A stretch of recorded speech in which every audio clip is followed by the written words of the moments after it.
Está no ar o Defensoria Pai d'Égua, o podcast feito no Pará em defesa dos direitos do povo paraense. Salve, salve pessoal, eu sou Carolina Lobo. Eu sou Luana Cantanhede, está no ar mais um Defensoria Pai d'Égua, o podcast feito no Pará em defesa dos direitos do povo paraense.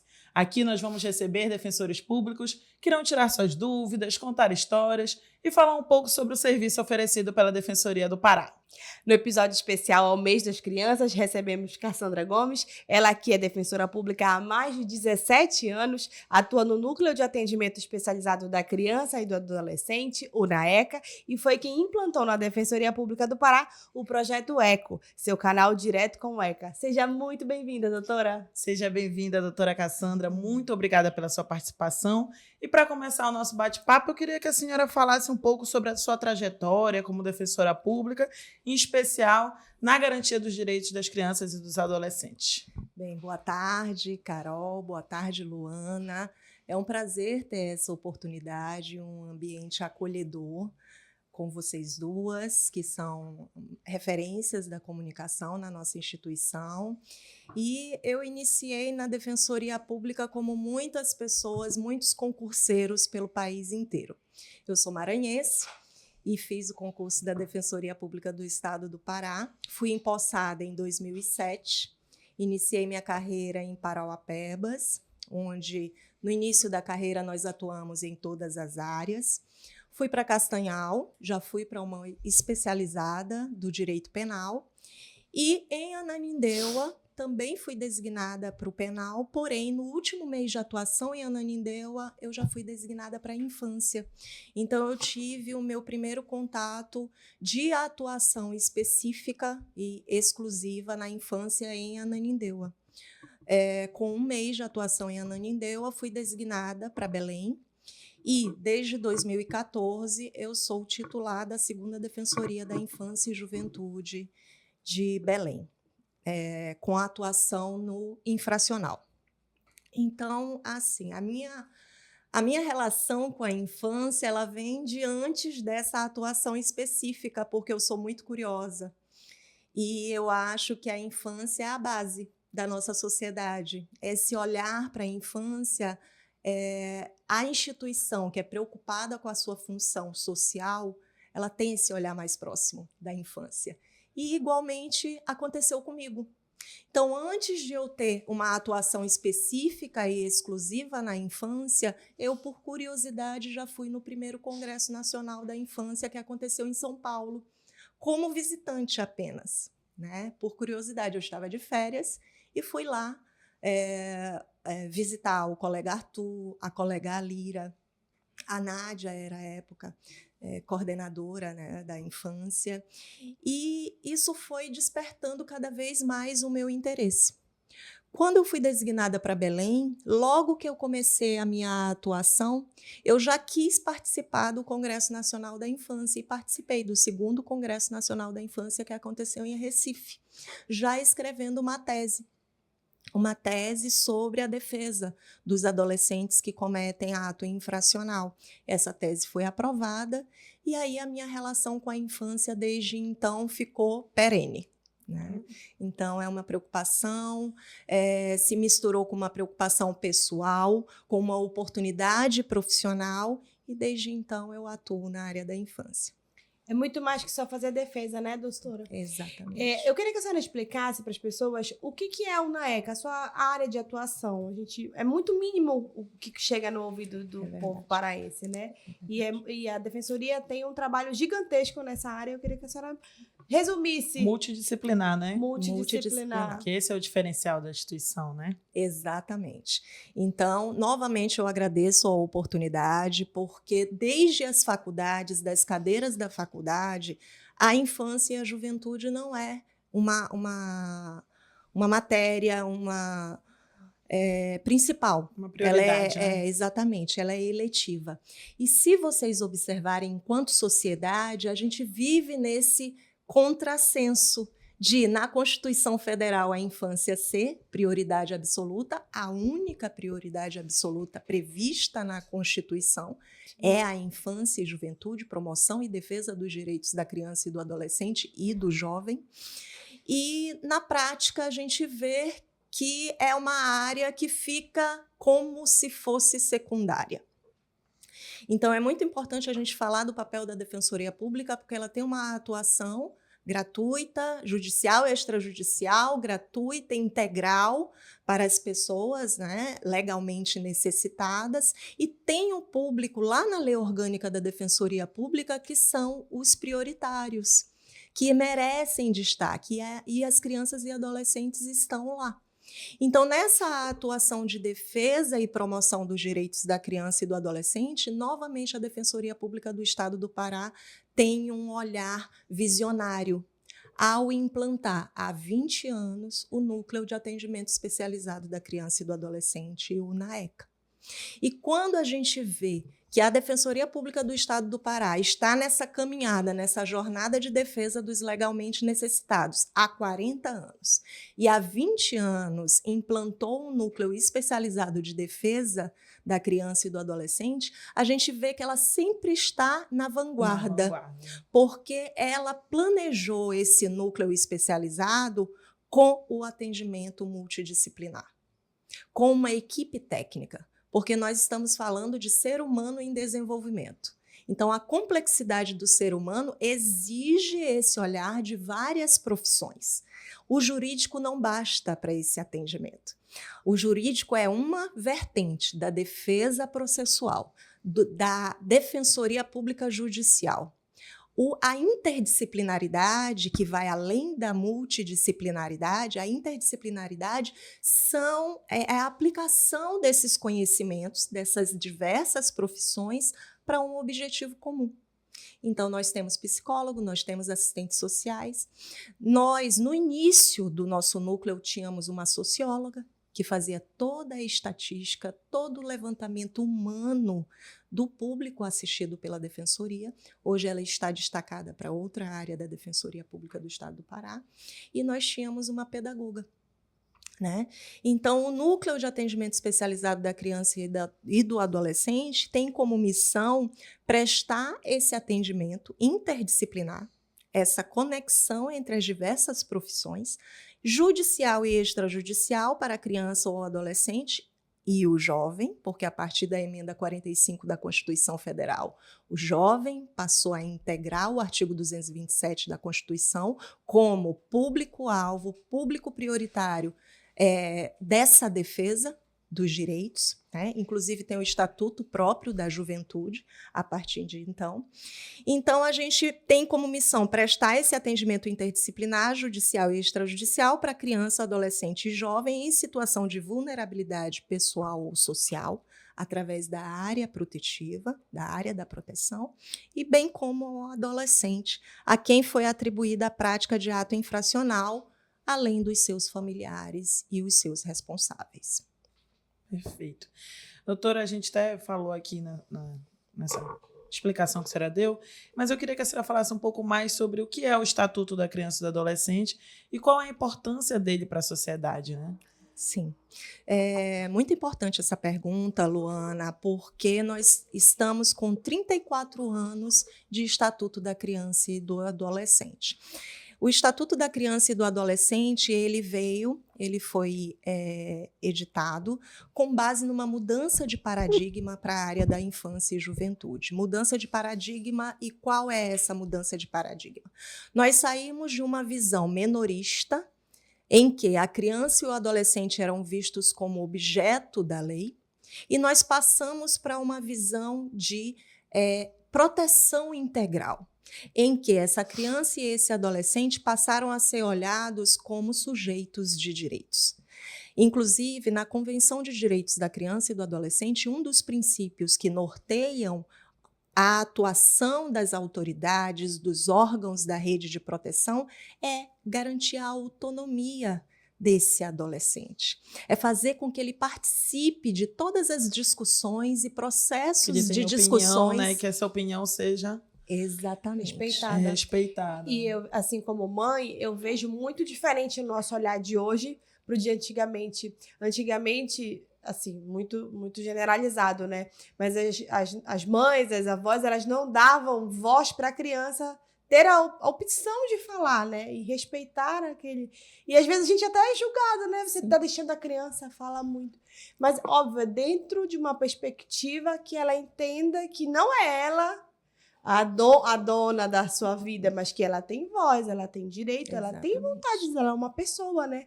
Antigamente a gente não tinha mesmo esse conceito de que a criança era uma pessoa. Penso muito E assim. a gente, nessa sua fala, Carol e Luana, na fala de vocês, a gente vê a evolução da própria sociedade, a visão da própria sociedade. Né? São 34 anos de mudança de paradigma da situação de minorista, da criança como objeto da lei, para a situação da proteção integral, da criança e o adolescente como sujeitos de direitos. Então, essa visão da nossa geração, esse conflito de gerações, também é trabalhado, deve ser trabalhado.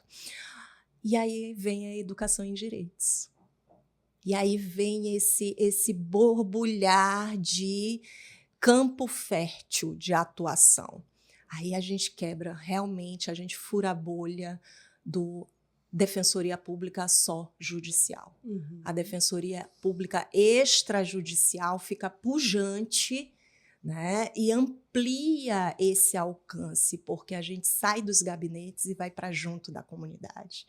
Então, essa temática do conflito de gerações, dessa visão, a gente trabalha junto com a comunidade.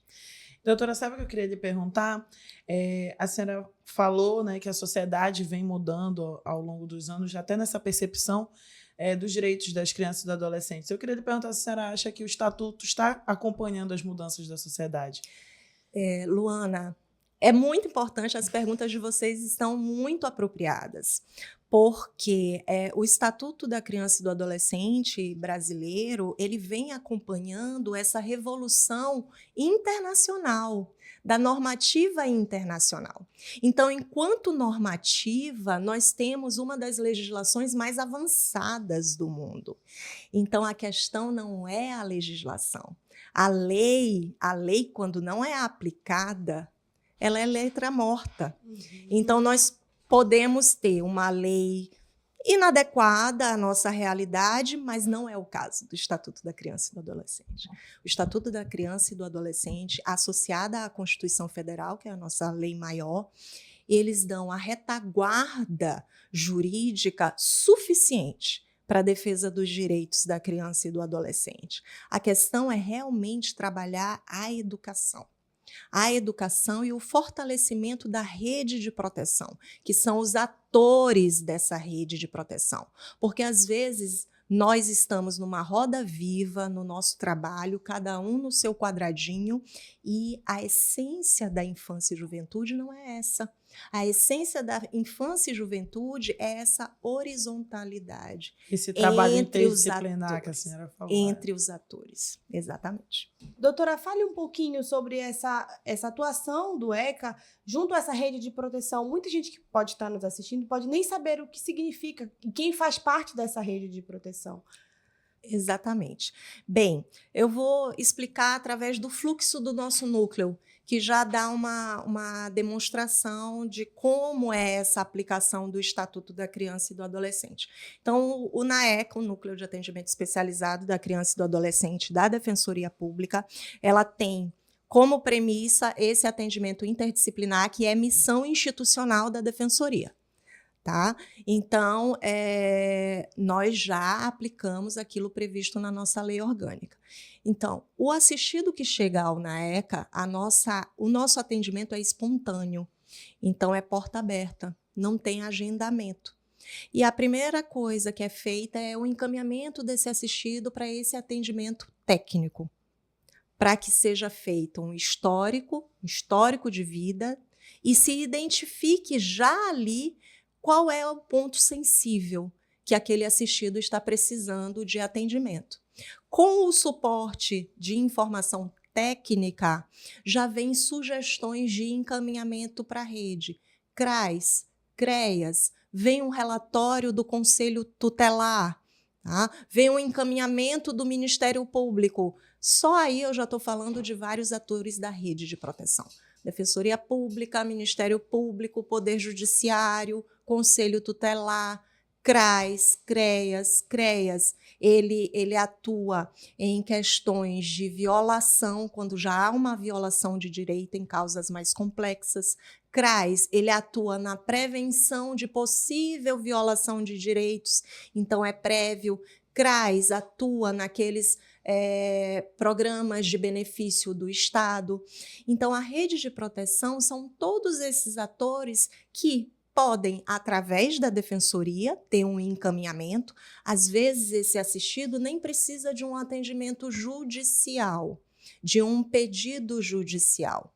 Às vezes, a gente consegue trazer as figuras desse conflito em situação de risco. A criança tem que estar em situação de risco, é diferente da área da família, que quando é afastada da situação de risco, vai para a família. Mas quando há situação de risco, maus tratos, suspeita de estupro de vulnerável, violação sexual, então vem para o NAECA. Às vezes não precisa de um pedido judicial. A primeira coisa que aquele assistido precisa é de um encaminhamento para a rede, uma assistência psicológica. Então, esses atores que compõem a rede é como se fosse um serviço guarda-chuva.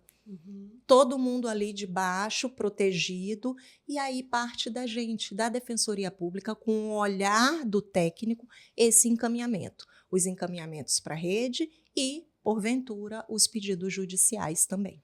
Eu tenho uma dúvida, que na verdade sempre tive essa dúvida. Como é que a gente atua nas questões, por exemplo, dos orfanatos, das crianças que são deixadas na maternidade? Como é a atuação da Defensoria nesses casos mais específicos?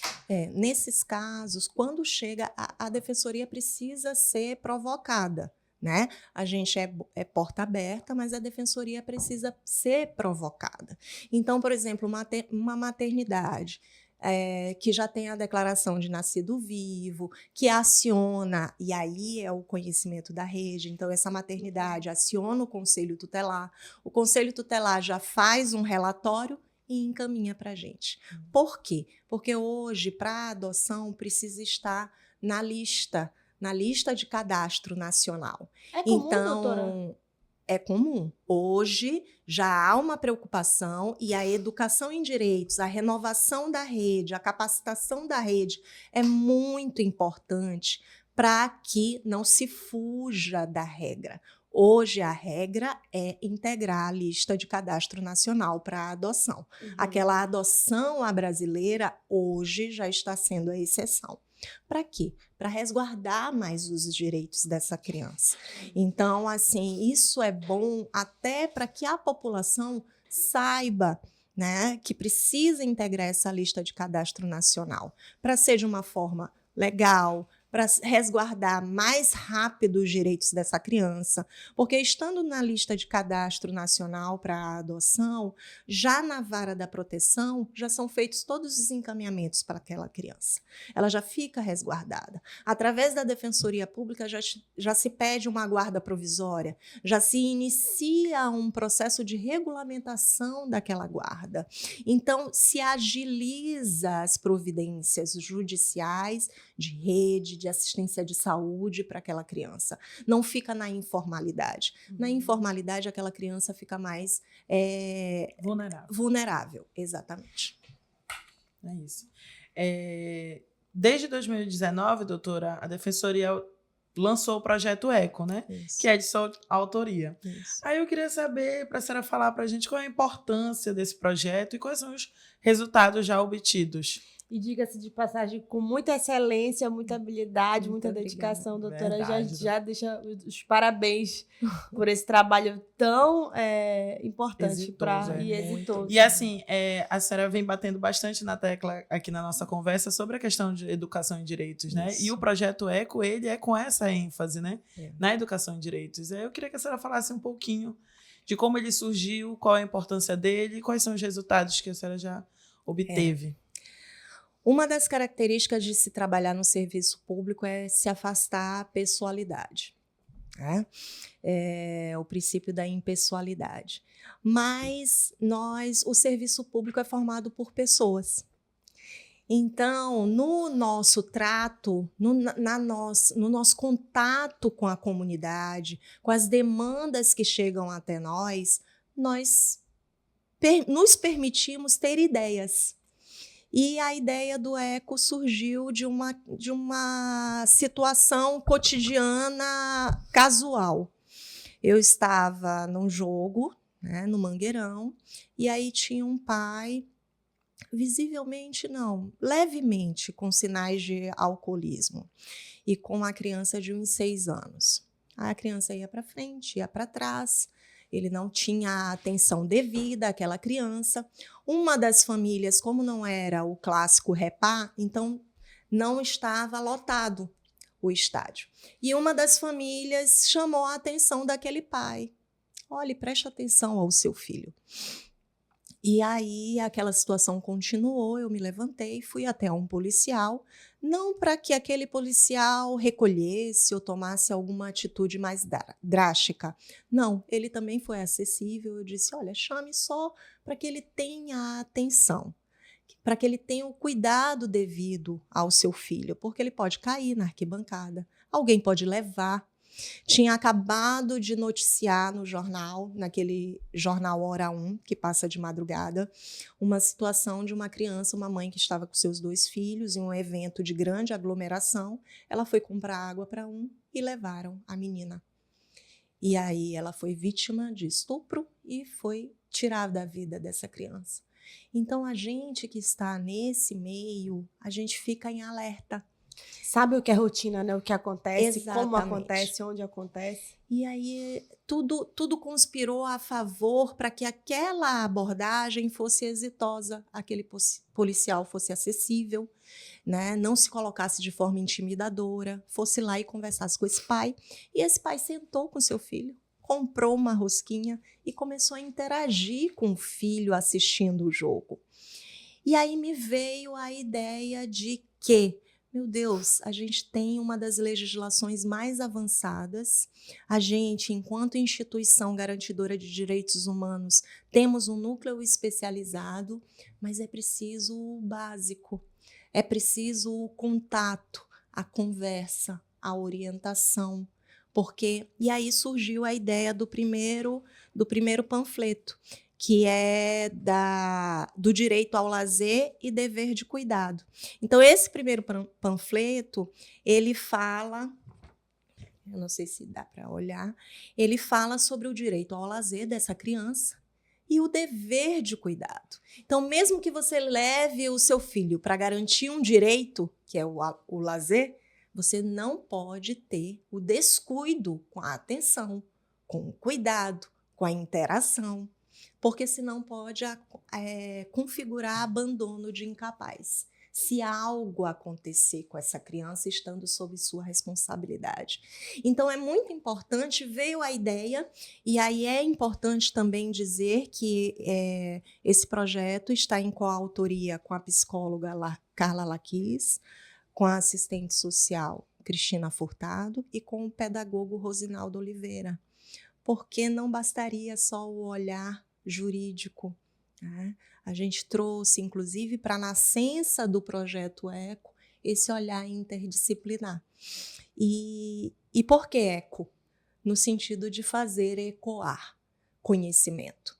Nós nos deparamos que, se de um lado, como no início da nossa conversa, nós temos uma das legislações internacionais e nacionais mais avançadas, né? Do outro lado, nós temos a falta de conhecimento dos direitos. Então, como Mandela diz, a educação é a arma mais poderosa que se tem nas mãos. E aí surgiu esse borbulhar. E aí a gente leu da missão institucional da Defensoria, lá no artigo 4º, conscientização de direitos, interdisciplinaridade. Então, nós temos já as ferramentas, né, a atribuição legal para trabalhar, para atuar. E a matéria-prima estava toda ali com a gente, que é a comunidade, que são as demandas que apareciam para a gente. E aí eu falo para vocês, nós, todo ano, A gente tem um calendário nacional e internacional da infância e, pelo nosso trabalho, pela quantidade de audiências, pelo número reduzido de defensores, que bom que há 4 anos a gente vem avançando no número de defensores, mas pela nossa rotina processual, era muito difícil a gente conseguir dar conta ou a tempo nos organizarmos para as abordagens das temáticas. E quando veio o projeto ECO, o seu canal direto com o ECA, no sentido de conversar com a comunidade e a comunidade mesmo tendo esse conhecimento, sendo empoderada, ela multiplicar informações, né? A partir daí a gente cria esse canal direto com o ECA. A gente familiariza essas pessoas com o ECA, tanto as crianças, quanto os adolescentes, quanto os jovens, quanto os responsáveis, quanto a rede de proteção, a sociedade civil em geral, os próprios colegas, né, interagem e participam dessas práticas. Então, foi uma forma também de nós nos organizarmos, pegarmos temáticas sensíveis como cultura de paz. Então, no panfleto de cultura de paz, a gente destaca que as diversas características das pessoas, né? A gente destaca o repá, que a gente pode interagir, que o esporte é uma forma de integrar e não de afugentar, e não uma forma de violência. E nós pensamos dessa forma em quadrinhos para chamar mesmo, é uma chamada visual, né? Para esse start, não esgota a temática. Aqui no verso nós colocamos algo pontual sobre a temática, mas não é esgotativa. E isso aqui é o start, é a cara, né, da nossa prática. Então, assim, eu poderia falar com vocês o dia todo, porque é algo que, sabe aquela ideia, aquela luz que vem e dá muito certo, porque basta um defensor, basta um técnico e a comunidade, que ela já vem até nós. Outra coisa que deu muito certo, a gente não estabeleceu limite de público, limite de local, a gente vai em todos os lugares, porque conhecimento é para ser dividido, compartilhado. Então, quando você absorve a essência da ideia, dá muito certo, porque as pessoas estão, na verdade, sedentas de conhecimento. E não é um conhecimento cheio de juridiquês, como a gente fala. Esse é o diferencial, né, doutora? Esse é o diferencial. A Carol já esteve conosco, a Luana já esteve conosco em práticas. A gente fala a língua do público que está com a gente. É criança, a gente faz atividades lúdicas. É adolescente, a gente cita exemplos do mundo deles, né? Ali do cotidiano deles, para estabelecer uma conexão com aquele público. E é mais uma vez a defensoria, né, fazendo a mais, né, doutora? Indo extramuros, indo ao alcance dos assistidos para levar, né, o muito serviço. mais do que está na lei, né? Exatamente. Muito mais do que nossa missão institucional. E falando sobre essa ida até os locais que a comunidade está, vocês vão muito em escolas, vão em parques. Eu queria que a senhora ressaltasse a importância da educação de direitos para essas pessoas que estão lá, que estão prontas para receber. A última foi numa usina da Paz. Exatamente. Lotou o auditório. Exatamente. Não é fácil lotar o auditório, né? Precisa ter essa habilidade de se igualar àquela pessoa para que ela entenda de uma maneira mais significativa. Exatamente. Então, nós já fomos em escolas, em praças, nas unidades socioeducativas. Eu tenho uma atuação pela minha titularidade junto aos adolescentes que cometem ato infracional. E esses adolescentes, eles são também prioridade absoluta. E a educação em direitos, nossa, tem um plus com esses adolescentes porque a sociedade tem um preconceito.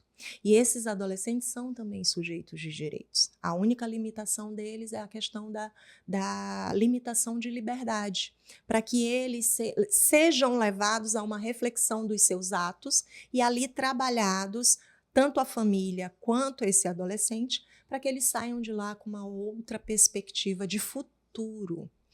Digo a vocês, esses adolescentes chegam pelo cometimento do ato infracional, por uma infração, para serem responsabilizados. Mas com o atendimento interdisciplinar, vem à tona um relatório da vida desse adolescente, do contato com essa família, de várias violações de direitos. Isso que eu ia comentar, doutora, que essa questão da educação e direitos, ela também é um protagonista na quebra dos ciclos, né? Porque são quebras de ciclos. Esses adolescentes, eles vêm num ciclo de violência e a partir da percepção dos direitos deles, do entendimento dos direitos deles. Muitos nem sabem que Isso, com certeza. Muitos não sabem que eles estão sofrendo uma violência, que eles têm o direito mínimo de estudar, minimamente.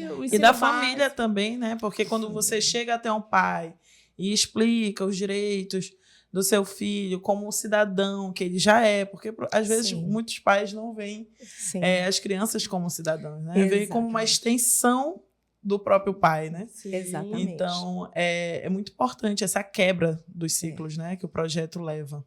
E eu vou dar um exemplo aqui da última temática que a gente trabalhou, que foi Setembro Amarelo. Vocês vão perceber que as temáticas elas se interligam, tá? Setembro Amarelo é o quê? É o cuidado com a saúde mental, valorização à vida e prevenção ao suicídio. Então, nós conversamos com os diversos públicos, crianças, adolescentes, pais e responsáveis. Não pensem, o pai às vezes está mais assustado do que aquela própria criança e adolescente, porque não sabe como lidar com a situação. E é o grande mal do século mesmo, ansiedade, depressão, o acesso indiscriminado às redes sociais. Então, em setembro, nós trabalhamos a temática de Setembro Amarelo. E em abril, que teve aquele caso Columbine, há uma demanda muito grande das escolas para que a gente fale sobre o bullying, né, nas escolas. E também a prevenção quanto à saúde mental.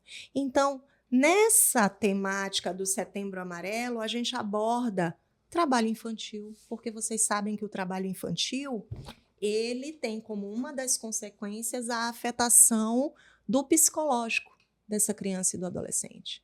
Ou ele ser mutilado pelo trabalho infantil, ou ele ser colocado mais suscetível a um abuso sexual. Então, isso afeta o psicológico e desemboca no suicídio. Outra temática, o próprio bullying. Vocês sabem que, e aí é importante destacar aqui nesse espaço de educação em direitos, que nós estamos fazendo educação em direitos através do espaço de vocês, que o bullying ele foi incluído no artigo 146A do Código Penal como crime. O bullying e o cyberbullying. Por quê? Se tornou uma prática repetitiva, principalmente na área da comunidade escolar. Então, a partir do momento, e essa é a dinâmica do direito penal, né?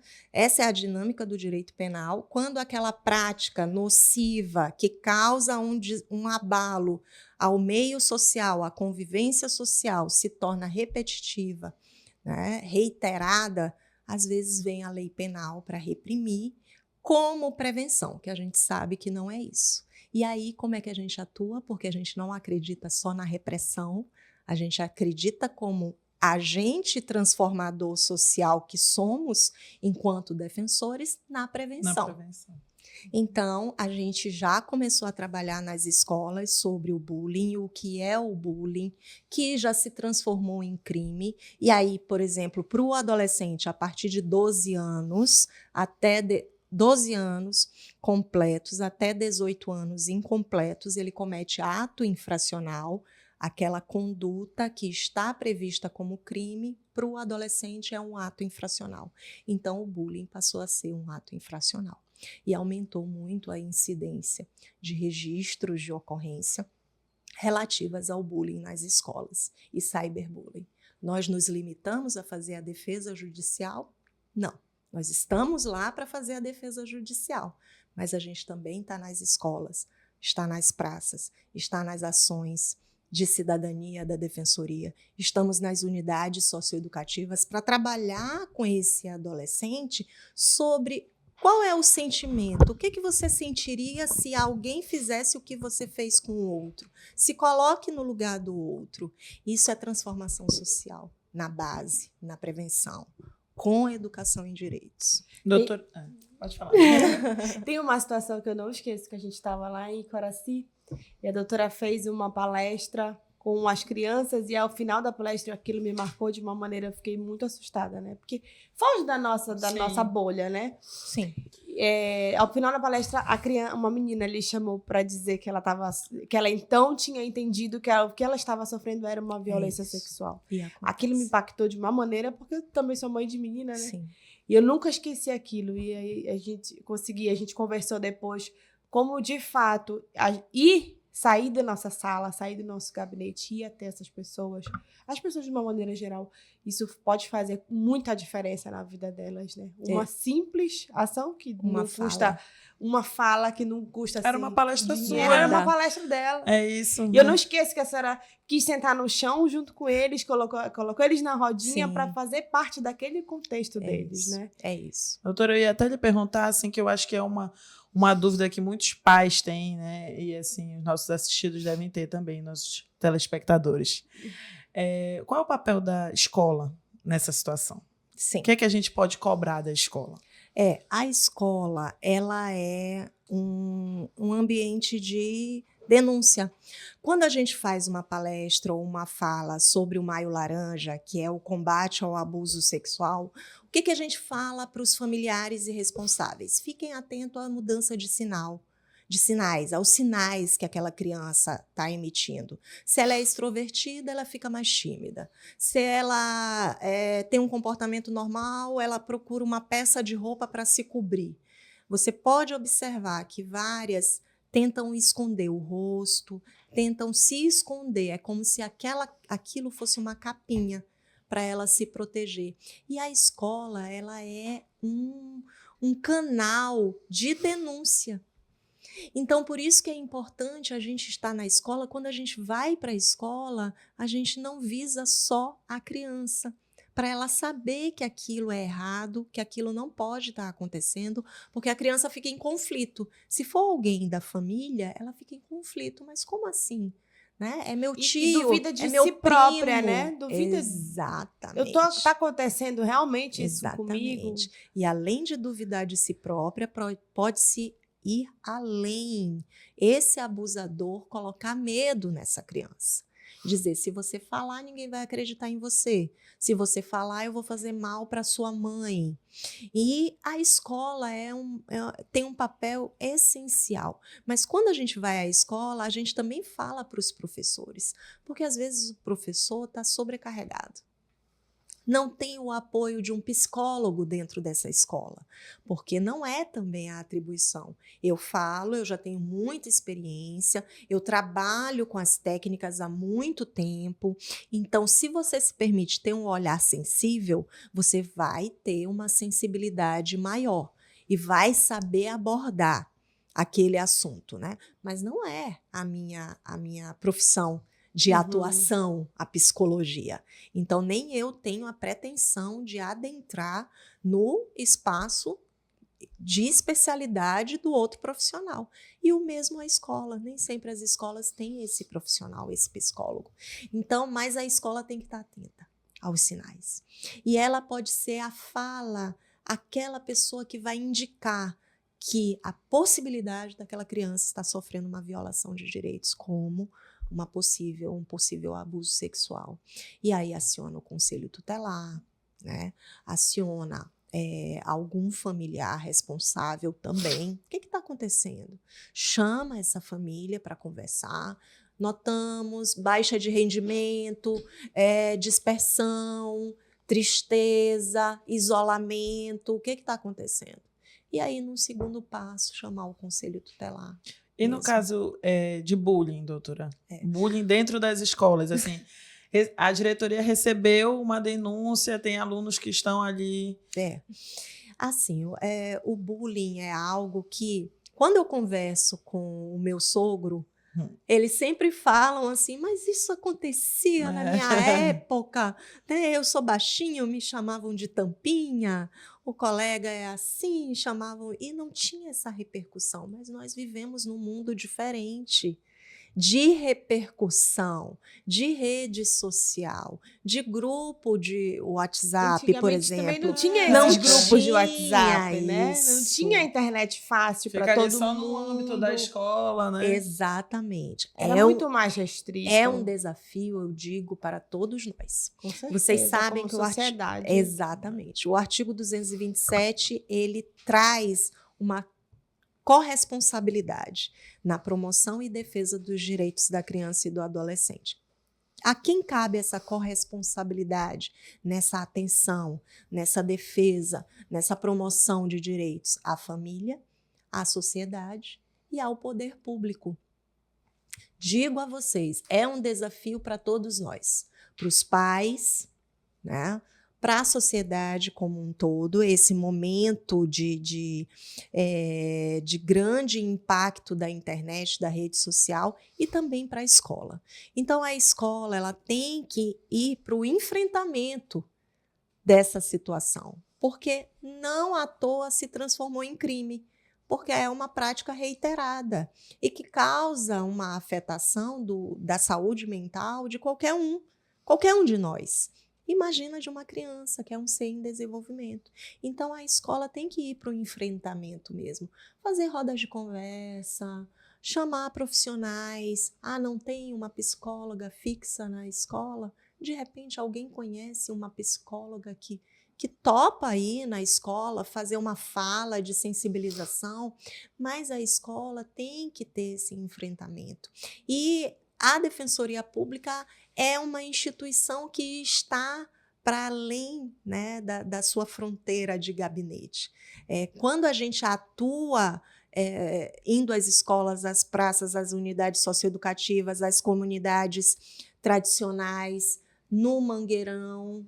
Nossa, a gente foi no Setembro Amarelo, no jogo recente. Como as pessoas ficam atentas. Eu fico impressionada toda vez. Toda vez que eu faço uma prática desse projeto, eu fico assim, impressionada e saio alimentada. Porque apesar do foco delas ser outro, era o jogo do acesso, apesar do foco ser outro, eles dão atenção à nossa fala. Naquelas famílias que estão com crianças, quando a gente fala, vocês já assistiram, era Setembro Amarelo, vocês já assistiram o filme Divertidamente? Já, a criança já vem para a gente. A gente já cria uma conexão com aquela criança. Então, é muito satisfatório a gente ver a amplitude de atuação, a potência de atuação, o poder de transformação que a Defensoria Pública não só tem nas mãos, a Defensoria Pública coloca em prática. Né? Doutora, o que lhe motivou em seguir carreira como defensora pública e principalmente em se engajar pelos direitos das crianças e dos adolescentes? É difícil essa pergunta, porque eu fui assim... A mesma coisa que me fez ficar no Pará, né? Vou utilizar aquela musiquinha, eu tomei açaí e fiquei, porque eu passei em outros concursos, fui chamada para outros concursos, inclusive para voltar para São Luís, mas eu já tinha sido picada pela mosquinha verde. Eu já tinha sido e fiquei assim, foi uma decisão que transformou inclusive a minha vida pessoal, porque meu marido é paraense, meu filho é paraense e eu me sinto maraparaense, digamos assim. Então, o que me motivou, digo a vocês que até o 2º ano do ensino médio eu queria ser engenheira civil. E mudou uma chave no 3º ano pela figura do professor de história.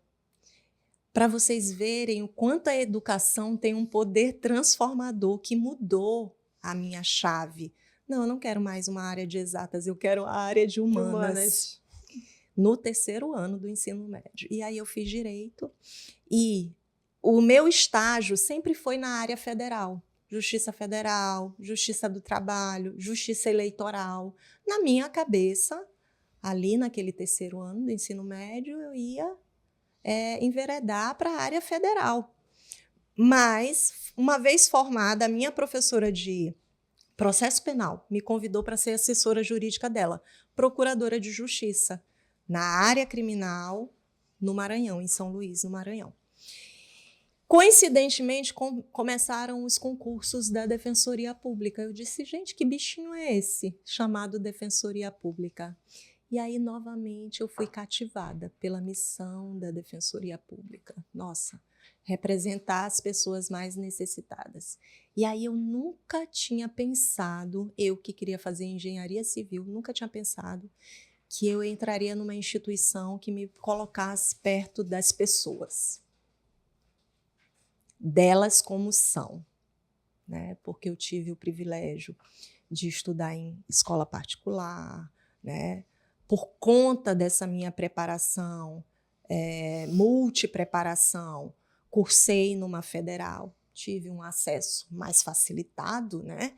Porque tive mais oportunidade de estudo e de tudo. E fiz uma federal com muito orgulho e vim para cá, para a Defensoria Pública, e ter contato com as pessoas como elas são, né, com a comunidade. E o que me cativa, o que me fez permanecer na Defensoria Pública, essa possibilidade de transformação social. De nós, apesar de termos o status defensor público, nós podermos estar no mesmo patamar das pessoas e poder transformar a vida delas. Nem que seja com uma sementinha, nem que seja com algo que nem todos os profissionais valorizam, que é a educação em direitos. Mas um país que investe em educação, nós temos aí países de primeiro mundo que já perceberam que a educação é o empoderamento para a cidadania. Exatamente. Certeza. Doutora, tem algum caso, assim, uma história que lhe marcou nesses 17 anos? Nossa, é difícil, muito... né? É muito difícil. Eu diria para vocês, porque são muitos casos, né? Eu acho que a nossa rotina, o nosso dia a dia junto aos adolescentes a quem se atribui o cometimento de ato infracional é um divisor de águas diário. Porque os adolescentes, apesar de serem sujeitos de direitos, eles lidam ainda com um preconceito muito grande. Não à toa tem projetos, né, na Câmara Federal para reduzir a maioridade penal, por conta dessa visão, né, de repressão da sociedade, que é natural a achar que essa é uma solução para diminuir a criminalidade, quando não é. Então, assim, todos esses adolescentes que a gente atua diariamente na defesa, né, na área da socioeducação, eu digo que cada um que a gente consegue acompanhar, e a gente acompanha desde o início, quando eles chegam para a gente, até a execução de medida socioeducativa, e quando a gente consegue ver que ele teve essa reflexão, teve essa mudança de vida, que seja, faz diferença. Então, eu não diria um caso, eu diria todo dia vale a pena, todo dia é um divisor de águas, todo dia cada um desses adolescentes faz a gente acordar no dia seguinte, ir para o nosso trabalho e renovar a esperança. É isso. Ainda nesse sentimento de amor por essa instituição que faz um trabalho tão bonito, que é a Defensoria Pública, eu queria que a senhora descrevesse para a gente como a importância da Defensoria Pública em uma palavra, ou em algumas palavras. Difícil também. Uma palavra é difícil. Cidadania. Cidadania, porque o povo, ele precisa dessa consciência. Ele precisa da consciência de que ele tem que ter o conhecimento do seu direito para exigir o seu direito. E eu fico muito feliz, realizada, digo a vocês. Eu sou uma profissional realizada porque a Defensoria Pública, novamente, ela não se limita a uma atuação judicial. Ela vai além.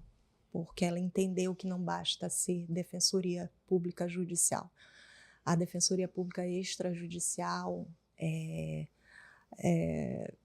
quebra fronteiras, cria pontes. Então, cidadania. É isso. Verdade. A gente também, né, amiga? A gente é muito realizada pelo que fazemos, pela oportunidade de proporcionar e o mínimo que seja que a pessoa tenha esse conhecimento do que são os direitos dela, do que a defensoria faz por muitos, né? É E isso. chegou ao fim. Chegou. Que pena. Muito obrigada, Passou doutora. muito rápido, doutora. Subiram ainda agora a plaquinha 15 minutos, a gente, pelo amor de Deus. Muito obrigada pela sua participação, doutora. Eu quero reforçar os nossos parabéns pelo seu trabalho exímio. A senhora faz tudo com muita dedicação, muita presteza e com certeza é um exemplo para muitos que serão que trabalharão com a senhora, mas muitas pessoas que querem ser defensor. Isso, para quem está estudando, Para né? quem está estudando, principalmente. E eu Um quero prazer. agradecer a oportunidade. Vocês sabem que os 4 pilares do projeto ECO são educação em direitos, interdisciplinaridade, integração interna, porque nós atuamos conjuntamente com vários setores e órgãos da própria Defensoria Pública, Escola Superior, DICOM, né? Vários setores, várias atividades, as ações de cidadania, então integração interna, defensores do interior. Há pouco tempo nós tivemos uma interiorização das práticas do ECO. Integração externa, que são os parceiros, nós temos parceiros como o Unicef, Para a Paz, Usina da Paz, que hoje nós conversamos sobre isso, CVV, inclusive o CVV também fornece aqui material. Nós trabalhamos o material do CVV sobre o Setembro Amarelo. Unicef, Grupo Doulas, que nós trabalhamos com as mães encarceradas, e comunicação. Por isso aqui eu presto a minha homenagem a vocês, porque a comunicação faz o elo. A comunicação escrita do ECO, a escrita visual, a falada, né? Nós já colocamos no próximo relatório a feitura de um panfleto em braille, né? Nós vamos colocar como proposta o próximo panfleto ser em braille. Então, assim, fica a minha homenagem à comunicação, porque sem vocês a gente não chegaria com essas informações até quem mais precisa. Agradeço a oportunidade. Conte sempre conosco. É verdade. Para você que nos assistiu até agora, muito obrigada. A gente está aonde? Nas redes sociais? Continue nos acompanhando nas redes sociais, no Instagram, Facebook, YouTube, Spotify, enfim. Estamos em todos os lugares. A Defensoria está on. E até o próximo episódio. Tchau! Tchau!